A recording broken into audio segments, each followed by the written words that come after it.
Hey, gang, this is Carl White, and you are listening to Loan Officer Freedom, #1 podcast in the world today for loan officers. And I'm broadcasting out of the secret headquarters here at the Mortgage Marketing Animal / Freedom Club, actually in the studios today. And I'm joined by a longtime friend and somebody that we do some collaboration with and sharing ideas, because he's always got, dang it, you always have those great ideas that I wish I went, well, why didn't I think of that? Like, that's a great idea. So Emmanuel St. Germain, how you doing, my man? I'm doing very good. Thank you very much, Carl. Yeah, bring us up to speed a little bit. Where you at, banker, broker? Just kind of give us a little bit of who you are, and wait till you hear what this cat's doing. This is a great idea that maybe somebody else is doing it. I have yet to see somebody else is doing it. So give us a breakdown, who you are, where you are, and that kind of thing first. Thank you. So IMB, we are located in Boca Raton, Florida, and licensed in 13 different states. Awesome. And banker, broker? Yep, banker. Banker. All right, cool. So, and you own it? I own the company, yes. So I'm the CEO, own the company, and I have a partner as well. How long have you been doing this for? How long have you been in the mortgage world? I got in the mortgage world in 2005 when I came. That's when I moved down to Florida. I grew up just outside of Boston in Maine. And so survived the first 2 or 3 years of subprime. And then after that, got into the A-paper stuff, and here we are. Yeah. And you've had a pretty good run of this, haven't you? Yes. So obviously the last couple of years were extremely fruitful, and luckily I was very smart with my money. So while some people are hurting today, we're thinking about all our future and some of these other plans, such as this idea we're going to talk about now. Yeah. So I was perusing on Facebook, and Emmanuel, just for our listeners, Emmanuel's been in our Freedom Club, which is our high-end loan officer group. Pretty good while, so many years. And so I follow you on Facebook. You just got a lot of great ideas, and I swipe a fair amount of them, and what do they call it? Swipe and deploy over here on my end. And then I saw you post something the other day, and it was like a record scratch moment. It was like, well, wait, what? And I have to say, man, it was very clever. So the bottom line was, the posting said something like, "Are you looking ready to retire? I might have a way." To date, or as of up until I saw your idea, one thing I've always thought we have the edge on real estate agents, because they got a rough schedule. They work the weekends, they work the evenings, because that's when people buy houses. We can take weekends and evenings off. Realtors, not so much. We can do what we do with anywhere. Like in your case, you're licensed in many states. And so you're in Boca Raton and can fund a loan. And I don't know, I'm just going to grab a state, say Texas, just as easy as one in 5 miles down the road from where you are. So I've always thought that's an advantage we have over real estate agents. But I have to say, I got a buddy of mine that's got a insurance company I've always been a little envious of, because of that darn residual. He's not near as active in his insurance business as he once was, and yet he still makes the money for that darn residual, right? And it's like he gets a check month after, or year after year after year after year on these clients. And I thought, man, if we're not out there slinging loans, we don't make money, until Emmanuel came around with a great idea. And the basic post I saw was like, hey, if you're thinking about retiring, I might have a way for you to get some residual. Tell everybody what you're doing here, man. This is a great idea.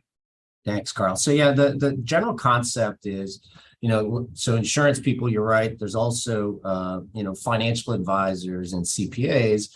Unlike our industry, when they're ready to retire, they sell their book of business.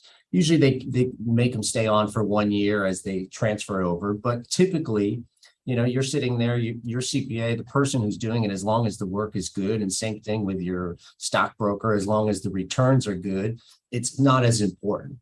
And for the loan officer, I felt that there's just nothing for us to do.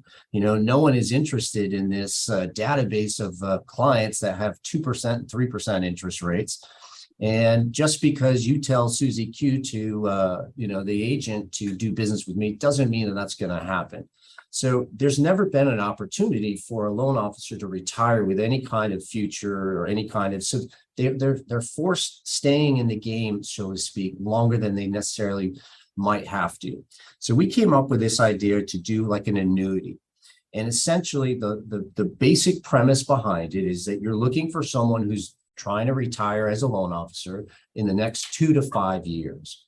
We bring that loan officer on and we plug them right into the systems that we already are currently doing with our own database and with our own referral partners.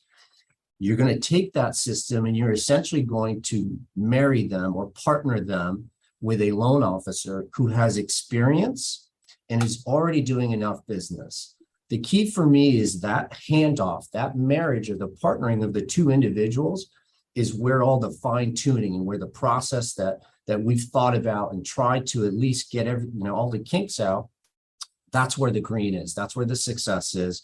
And after a couple of years of this marrying and this handing off process, the loan officer is going to retire and they'll get a certain amount of BIPs for the rest of their life. So as long as they hold, we've checked with our attorneys, it's not an issue. As long as they maintain their license, we continue to pay them on that first tier of residuals for their database and their referral partners. Very clever. So like if I have, I don't know, kind of a rough rule of thumb we use, and look, as this episode, as with every single episode of the podcast, where nobody's sitting here making income claims or anything like that, because hell, we don't know you, we don't know what you're going to do, and making income claims, frankly, we're not allowed to do that by the FTC, and we wouldn't do that anyway because it depends on who actually takes action and whatnot. But as a general rule of thumb, that what I see for people that are marketing their database, they close about 1 loan per 100 people in their database per month. That's just kind of a general number that I expect people when they're marketing their database. So for instance, if I have 500 people in my past database, I would expect somewhere around 5 loans per month from them. So if I'm looking to retire, I then, you and I working together, you teach me how to market to my database. You put it into your system, which does it pretty much automatically. Even if it's been a while and I haven't been marketing my database, we found in the past, or my experience is, it doesn't take that much to wake up a dead, or I call it, there's no such thing as a dead database. There's a sleeping database. And I found in a period of about 3, 6, 9 months that it's pretty easy to wake up a database. So then using your systems, you help me wake up my database if it needs to be, start marketing to it. And the loans that spins off each month,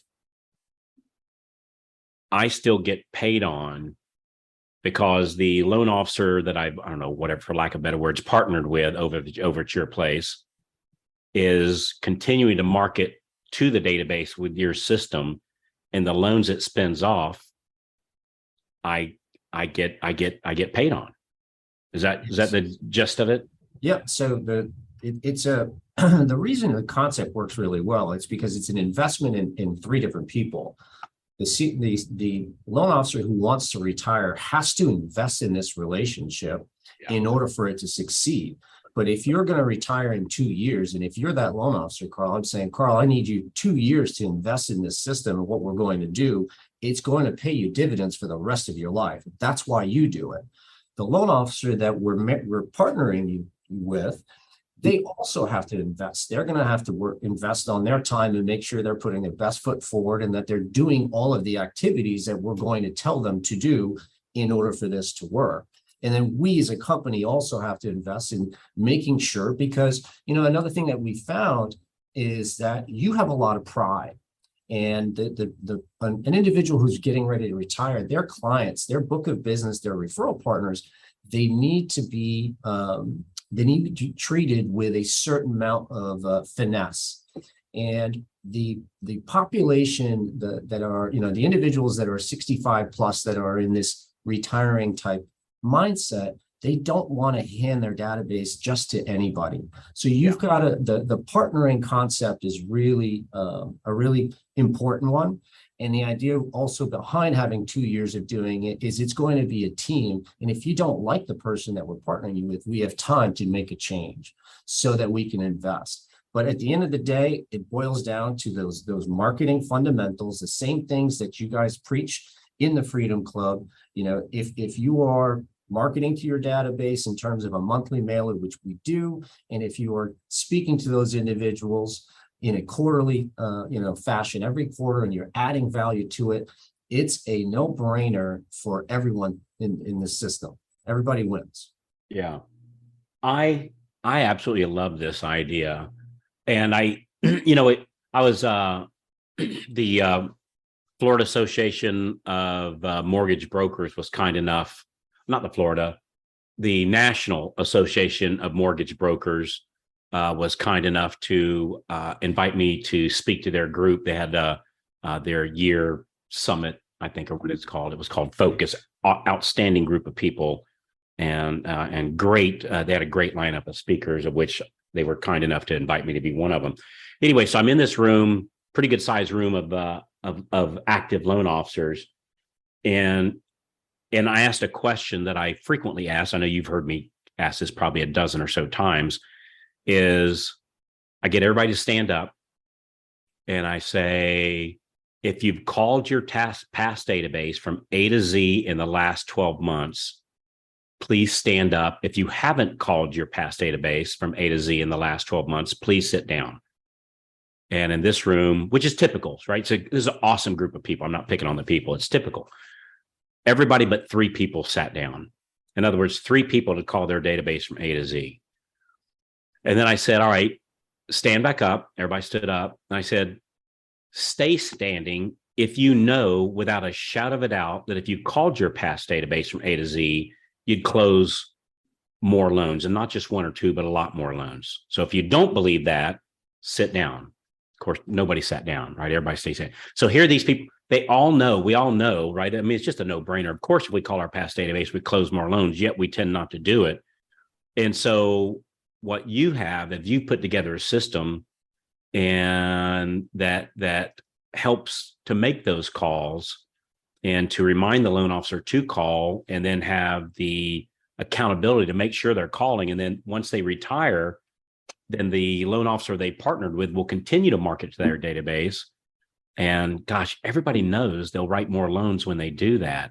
So it's just the biggest no-brainer ever, even if it's been 5 to 7 or 8 years since you've called your past database. The downside of not calling your past database and then calling them again is just have a towel nearby for crying, because virtually all of them have either moved or refinanced or something, or referred somebody or something over the last 5 to 7 years for sure.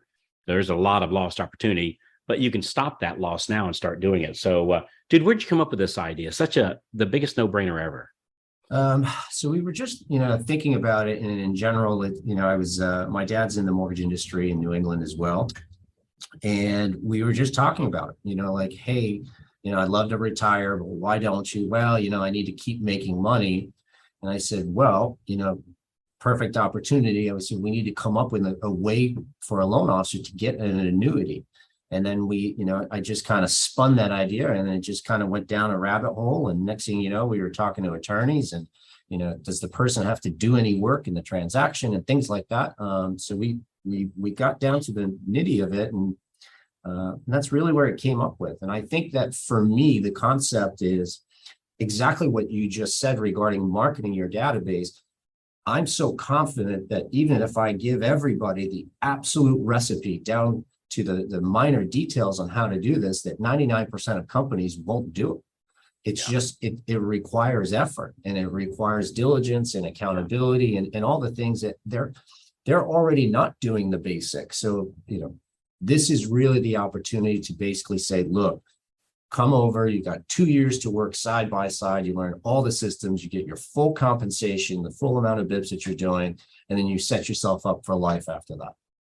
It's a great idea. And then the same thing with the referral partners that, like, let's say, I don't know, let's say I'm working with realtor Lisa, and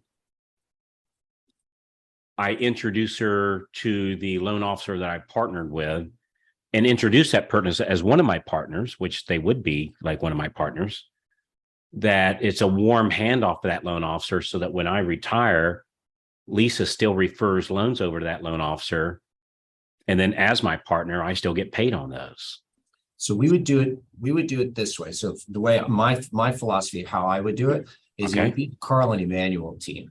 Everything now is the Carl and Emmanuel team. So Lisa, the agent, is used to hearing from both of us in all transactions during those 2 years. Now, the junior loan officer, right, the one who's inheriting your items, to me, you're going to get paid on your first tier. My incentive is to also ask Lisa for who else do you know in your office that would love to have this type of service, and then that will go towards my self-source type comp. So from a bucket perspective, in terms of being paid, so it's such an awesome idea for a younger individual, and I say younger individual, the non-retiring loan officer, because now not only do I have not only am I making my own calls in order to generate my own business, but I've got yours, and yours are a lot warmer than, you've already done business. You've already given the stamp of approval. And if you and I do this together for 2 years, the handoff is just so easy after that. Yeah. I love that idea, man. This is a great idea. Ever since I saw it, I was trying to punch some holes in it. Like every time I do these podcasts, I do what I call the yeah buts. And it's like the listeners listening in, they're going to go, yeah, but, and man, I'm having a hard time coming up with one on this, because this just sounds like, because we all know if we call our past database, if we snail mail our past database, if we email our past database, and not just email, but the combination of the three, we're going to close more loans. And we all know that if we have referral partners referring to us, and we continue to market and call on them, asking them who else they're working with, we're going to close more loans. And that I've got an exit strategy now, or at the very least, a scale down strategy now, where I can still get paid on these loans that I've closed and these referral relationships that I've made. My suspicion is the handoff goes pretty well. So, and then the other thing, it's an opportunity for a newer loan officer, right? That if they're like, or not necessarily newer, let's say you find somebody that's better at closing the loans than developing relationships, initial relationship, those loans. This would be a good opportunity for some of those, because, the relationship is already there. These loans just need to be like closed, because referrals have already been established and they're already coming in. So, dude, it's a great idea. So, and do you think the okay, here's a yeah, but I'm in Panama City, Florida, or yeah, but I'm in Austin, Texas, and you're not. I get it, you're licensed there, but you're physically not. How do you make that work? Well, it's a great question. I think in a perfect world, what happens is that you grow so much and there's so much scalability regarding this, that you are able to pair people that are closer in area. And I think that one of the things that, when you were just alluding to, for me, it's not a rookie loan officer that has to inherit it. That loan officer for me is someone who's already doing 3 to 5 loans a month on their own, self-generated, and we're going to teach them how to get to 10. And that's where that major financial incentive is. But for that person, they have to already know what they're doing. Again, you've got pride. You don't want to, drop off your database to somebody who's just making phone calls. So I think that part was there. And I think that with Zoom, and I think that what's happened, in terms of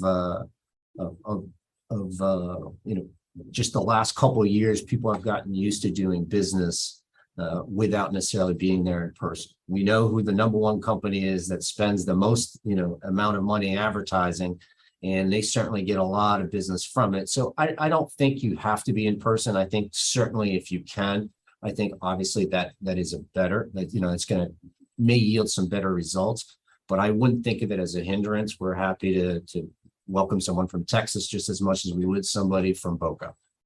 Yeah, I couldn't agree with you more. I think today more than ever, nobody cares where I'm located at. And again, you alluded to it. We can thank our dear friends over at Quicken for making that happen. That again, largest lender in the United States, and they meet with a grand total of 0 people face to face, right? And I think they're a fantastic company. Right. And we've all learned. I know I have. I've learned. They've made me better, frankly, by watching the way they do things. And so I look to see what they do and copy it. And frankly, I look at the things they can't do and try to, step up my game over here on that. But I couldn't agree with you more that being in the same area really almost has just virtually nothing to do with it. I'm always reminded, and I tell this story all the time, our dear friend Oliver Orlicki up in New York. So the dude lives in Manhattan, and the vast majority of his loans close in the state of Florida. For whatever reason, he preferred lending in the state of Florida. It might be because in Florida we have 2 different seasons of borrowers or buyers. We have the summer season, which is a local. In the wintertime, we have all the snowbirds coming down and, buying a new home or buying second homes or buying investment homes. So we don't really have a down season, as here in Florida. Whereas up in New York, my suspicion is less people buy houses in February when it's, cold outside than what they do in the summertime. So if you focus your lending here in the warmer southern states, you don't get all that winter, roller coaster up and downs. And so anyway, he doesn't even live here, and this is where most of his loans are. Same thing, Roger McGuire, lives down here, and oddly, he does it reverse, oddly enough, lives down here in Florida, and yet a lot of his loans come from the Chicago area. And again, he doesn't live there, right? So I think the days of, having to be face to face, Zoom has really come a long way. But this also... Dude, this reminds me, I was thinking about waking up the database. This reminds me of that story where I took 300 people in my neighborhood, 300 homeowners, and started snail mailing them and put in little mailers to enter contests. So I had their phone numbers, and then I got their email address. And after a period of about 9 months to a year, I was closing 3 loans a month from these random 300 people. So it showed me that it's easy to wake up a database, because I woke up a database that wasn't even mine, and it performed real well for me. Have you had any issues? Any obstacles? I've been trying to poke holes through this one. I really can't think of anything. Any obstacles or road bumps you've had so far? Not yet. I've made 2 presentations to a couple potential senior loan officers that are thinking. One that had an exit strategy, meaning a team that they wanted to hand the business down to, and so of course we discussed with them bringing the whole team on, and then there's a trust factor that goes into it. This is a lifelong contract that we're more or less signing, you and I, by doing this, and you want to make sure that the terms of that contract are going to be adhered to, because it is a special type product. It's not your normal, you didn't do anything for this. So this is something that's going to happen there. So far we're getting tremendous amount of positive feedback from it. And the only, but that I could find when you were talking about it, one, the company has to do a lot of the promotion, has to do a lot of the work in terms of what we are, the mailings, a lot of the things that we do as a company. The only way this doesn't work is if the people, the loan officers, don't put the effort in. It's not, you're gonna have to put effort, but if you put that effort in, this is such a no-brainer, a 2-year investment of your time, because really at the end of the day, that's it. I'm asking, of which they still get paid, full compensation during full compensation. Right. And it's just It's warming up the database and warming up the referral partners to the handoff, which I can see that would take about 2 years to have a it'd be a more For the warm success rate Yeah. to have the success that I want. You could just say, hey, go ahead, retire tomorrow, give us your database, and we will try, to awaken the sleeping bear, as so to speak, as Yeah. you said. But I don't think that's going to have the same amount of success rate. I'm trying to literally have your referral partners, 90 to 100% of them continue to do business with us. If we are wowing them with our systems, our processes, our communication, the speed to everything that we're doing, and we are just amplifying everything that you've already built. It's your reputation. We simply want to support that reputation, make you look great. And we expect that nothing drops off. We expect that your database and your referral partners will continue doing business with us, because everything that we've done is built to be at the very end, right? I'm a big system and process person. So I think at the very end, a happy client that goes back to a realtor and says, thank you so much for introducing me to Carl. He was amazing to work with. That is how our whole business model is based off that. And then you work backwards at every little step, making sure that everything is done in that manner with that in mind. So, yeah, dude, I love it, man. I think you got a home run here. And I say this from time to time on the podcast, that when I interview, I don't accept any paid advertisers. Nobody. When I endorse somebody, it's not because anybody's giving me $1 or anything like that whatsoever. I do it because it's a great idea, or it's a product that I'm using, or it's a service that I would use. Brother, if I was looking at retiring here in the next 2 years, this is a great exit strategy. I wish I'd thought about it first. And man, it's a great idea for to encourage other people to look into, and for people that are looking to retire to reach out to you. So if somebody wants to know more about this, you gotta contact. We can't just leave a cliffhanger here. How does somebody get a hold of you if it sounds like a good idea to them, or they just want to get more information about it? Yeah, so no, absolutely. We'll put in the show notes my cell phone number, but it's really easy. It's 561-400-7317. And for me, you can Google it and find my number. So I don't mind putting it out there. Happy to discuss with anybody. I think, like I said, we think it's a home run as well, and we're super excited to get started with it. So yeah, dude, I love it. Cool. Anything I should have asked you that I didn't?